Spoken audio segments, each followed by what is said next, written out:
आइए, good morning to all of you students. आइए आज हम लोग अगला अध्याय बात करते हैं मानव अधिवास अध्याय 6। अध्याय 6 मानव अधिवास है ना। मानव अधिवास का तात्पर्य है कि जहाँ पर कौन रहता है, मानव अर्थात मनुष्य। पहले हम लोग इसको समझेंगे है ना। तो आइए देखते हैं, ये दो शब्द है, एक है मानव और दूसरा है अधिवास। ठीक है, तो ये अध्याय 6 में मानव और अधिवास के बारे में बात किया गया है। बताइए ये मानव रहता कहाँ है, आप कहाँ रहते हैं? तो आप जहाँ रहते हैं वो क्या होता है? घर अर्थात सेटलमेंट, आप जहाँ सेटल हैं, है ना। और वो अधिवास मतलब जहाँ मानवों का रहने का जो घर या अधिवास, जहाँ पे लोग बसता है ना, उसे हम मानव अधिवास कहते हैं। अर्थात जहाँ पर मानवों का समुदाय रहता है ना। और जो बसने का जो उसका एक फॉर्म होता है जहाँ पे वो रहता है, वैसे जगह को हम मानव अधिवास कहते हैं। जैसे मान लीजिए आप, जैसे गाय रहने वाला, जैसे पशु रहने वाला, जैसे गौ गाय रहने वाला स्थान को गौशाला बोलते हैं। क्यों बोलते हैं उसको ऐसा? क्योंकि वहाँ पे गाय और गाय बैल रहते हैं, इसलिए। तो मानव रहने वाले जगह को मानव अधिवास कहते हैं। अधिवास मतलब होता है घर या सेटलमेंट। ठीक है, तो अधिवास एक बड़ा एरिया हो जाता है। जैसे मान लीजिए मानवों का एक बस्ती, बस्ती आप जानते हैं ना, तो वो जहाँ पे बसा हुआ है ना, उसे हम कहेंगे मानव अधिवास क्षेत्र। ये मानवों का रहने वाला ये पारा मोहल्ला घर है, ठीक है, जिसमें मानव रहता है। ठीक है, तो ये आपको समझ में आ गया होगा। मैं अब बात करूँ इसका थोड़ा सा हिस्ट्री का, कि मानव पहले कहाँ रहता था। तो मानव का घर था जंगल। क्या था? जंगल। पहले मानव जंगल में ही विचरण करते रहते थे।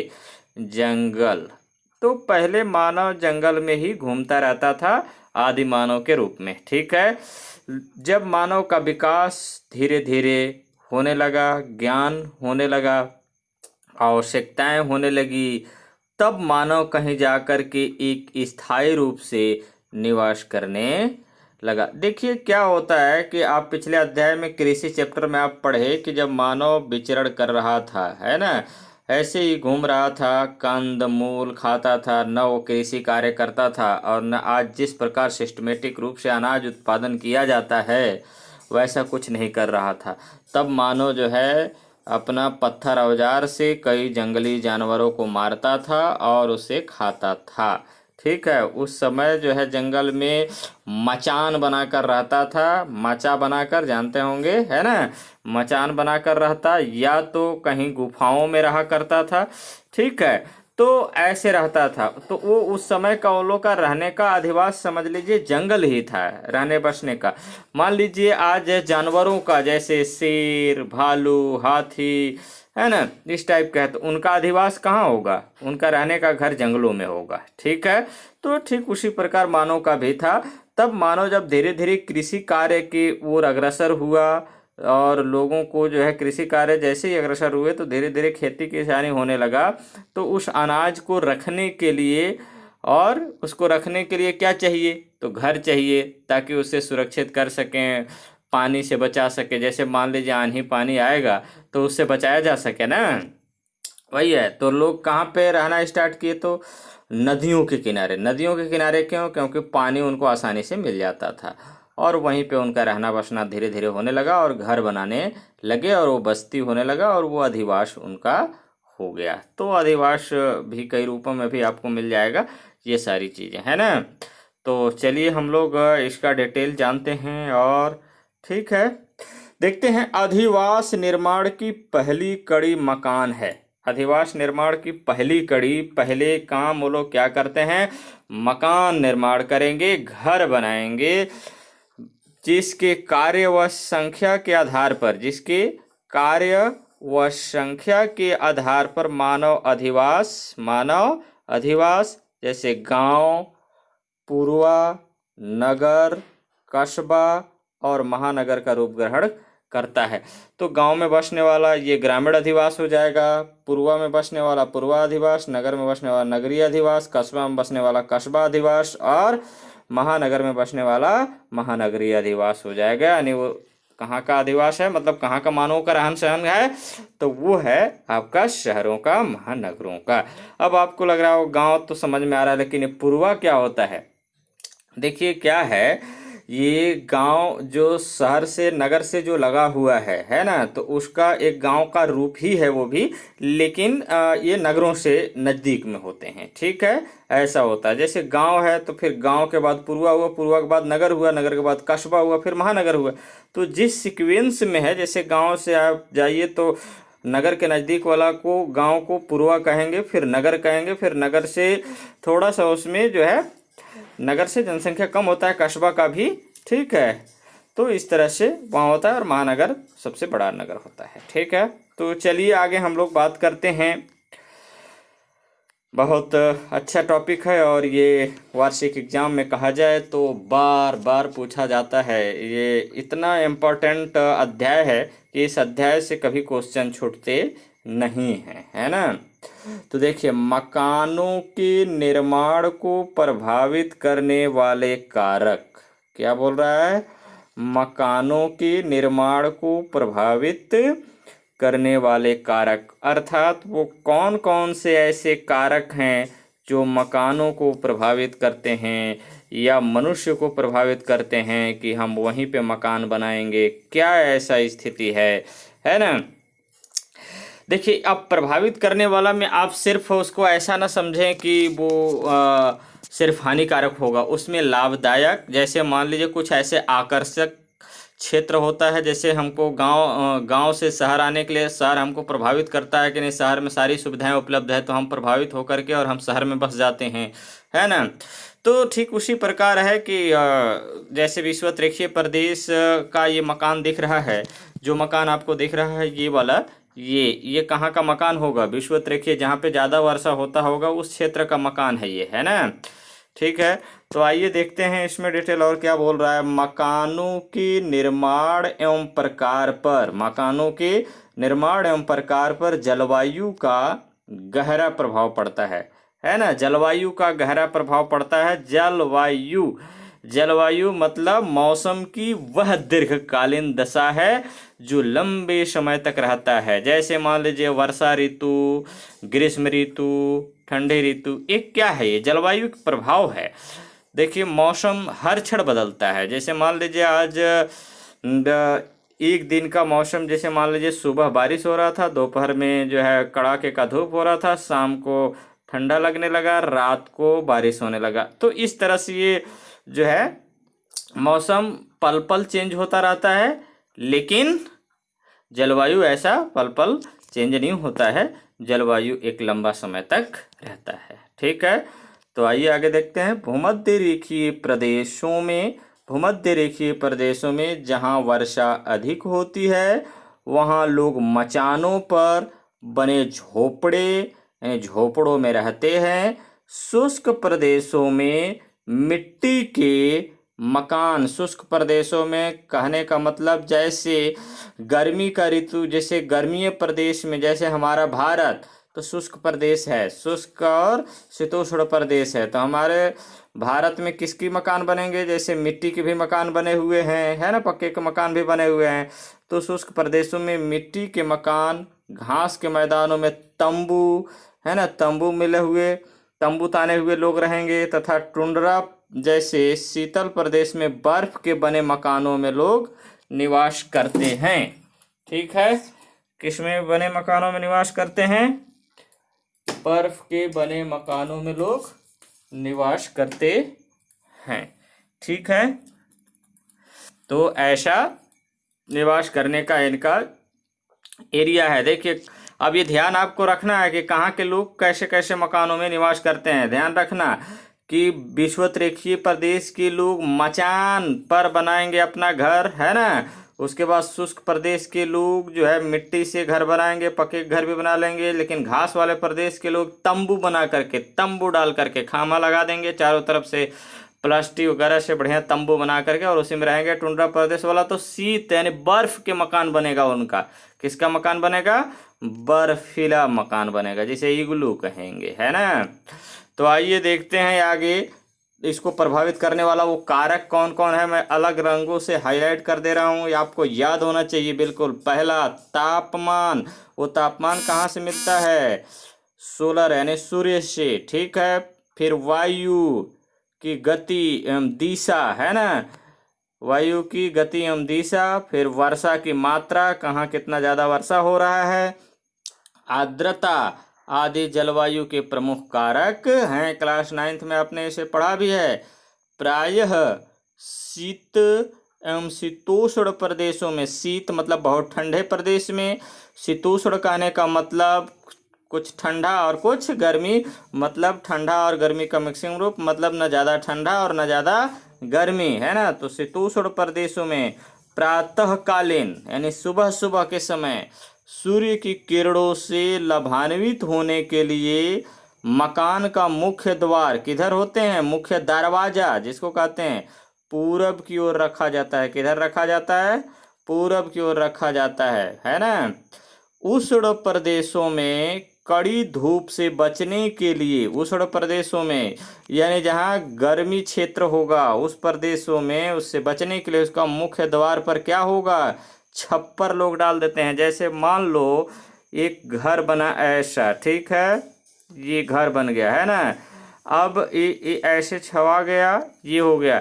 तो अब ये मान लो मेरा दरवाज़ा यहाँ है, तो यहाँ पे एक छप्पर डाल दिया जाएगा। क्या डाल दिया जाएगा? ऐसे ये छप्पर डाल दिया जाएगा ताकि वो वहाँ पे धूप ना आ सके, है ना। तो इस तरह से छप्पर डाल दिया जाता है ना, जिसको पाया पर बना देते हैं ना। चलिए आगे बात करते हैं। ये देखिए आगे है आपका, तथा दीवार की यानी दीवाल की, है ना, मोटाई अधिक रखी जाती है। अब जैसे मान लीजिए राजस्थान प्रदेशों में अगर बात किया जाए तो वहाँ का मिट्टी का दीवाल होगा, तब भी मोटा दीवाल होगा। कैसा दीवाल होगा? मोटा दीवाल होगा, ताकि जल्दी गर्म ना हो, लोगों को गर्मी कम लगे, ठीक है। ब्रिटेन में तीव्र गति से चलने वाली पछुआ हवाओं के कारण, यानी पश्चिम दिशा से जो हवाएं चल रहे हैं, है ना, तो पछुआ हवाओं के कारण मकानों का रुख, अर्थात मकानों का जो है रुख किधर होगा? पूर्व या दक्षिण पूर्व रखा जाता है। कहने का मतलब अगर हवा, अब मैं आपको दिखा दूं, हवा अगर ऐसे चल रहा है, ऐसे, एक मिनट, ऐसे चल रहा है, तो उस मकान का दरवाजा इधर नहीं होगा। इस मकान का दरवाजा किधर होगा? अगर ये हवा ऐसे चल रहा है तो इस मकान का दरवाजा जो है ये दक्षिण पूर्व इधर वाला बेल्ट में होगा या पूर्व में होगा, ठीक है, न कि इधर होगा। अगर इधर होगा तो पूरी हवा उसके घर में घुस जाएगी कि नहीं घुस जाएगा? घुस जाएगा। अब दिखा दें आपको तंबू। तंबू किसको कहते हैं? ये देखिए तंबू, है ना, ये हो गया तंबू, जो घास वाले प्रदेशों में बनाए जाते हैं। और यहाँ पे टुंड्रा प्रदेशों में देखिए ये बर्फ दिख रहा होगा आपको, बर्फ से बने मकान को क्या कहते हैं? इग्लू कहते हैं। एकदम ध्यान रखना, यहाँ पे मसाई लोग रहते हैं, एस्किमो लोग, सॉरी मसाई नहीं, एस्किमो एक जनजाति है, और वो जनजाति के लोग इस घर में रहा करते हैं। आदमी ही है वो लोग भी, है ना। चलिए, तो तंबू भी आपको दिख गया कैसे बनता है, और इग्लू भी आपको दिख गया, है ना। तो ये दोनों चीज़ें आपको दिख गया। तो चलिए आगे बात किया जाए, है ना। आप तंबू भी देख लिए और अमेजन बेसिन के मकान भी देख लिए, मचान वाला, ठीक है।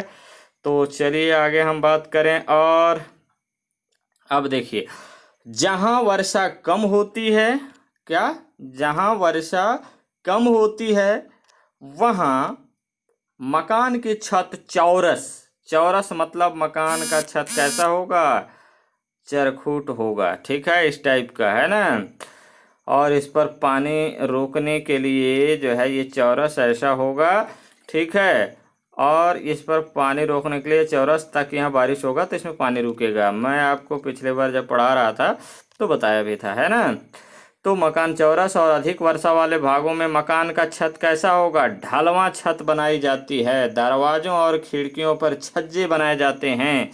कहने का मतलब जहाँ खूब बारिश होता है तो वहाँ का मकान का जो छत होगा वो ऐसी बिल्कुल एकदम तीव्र ढाल में होगा, ताकि बारिश अगर यहाँ पे हुआ तो ये फटाक से नीचे चला जाएगा, है ना। तो ऐसा अधिक वर्षा वाले क्षेत्रों में घर बनाए जाते हैं। ठीक है। मकानों के निर्माण में जहाँ जो संसाधन आसानी से उपलब्ध होते हैं, मकानों के निर्माण में जहाँ जो संसाधन आसानी से उपलब्ध होते हैं प्रायः उसी का उपयोग किया जाता है। पर्वतीय भागों में पत्थर का उपयोग कर लिया जाता है। वनाच्छादित भागों में बांस, है ना, तख्ते व लट्ठे का उपयोग करते हैं। जापान जैसे भूकंपीय प्रभावित देशों में लकड़ी या हल्की वस्तुओं से मकान बनाते हैं। ठीक है। यातायात के साधनों के विकास एवं वर्तमान युग में उपलब्ध नए साधनों द्वारा अब मकानों के कई स्वरूप देखने को मिलते हैं। उदाहरण के लिए राजस्थान से प्राप्त संगमरमर का उपयोग देश के कोने कोने में हो रहा है ना।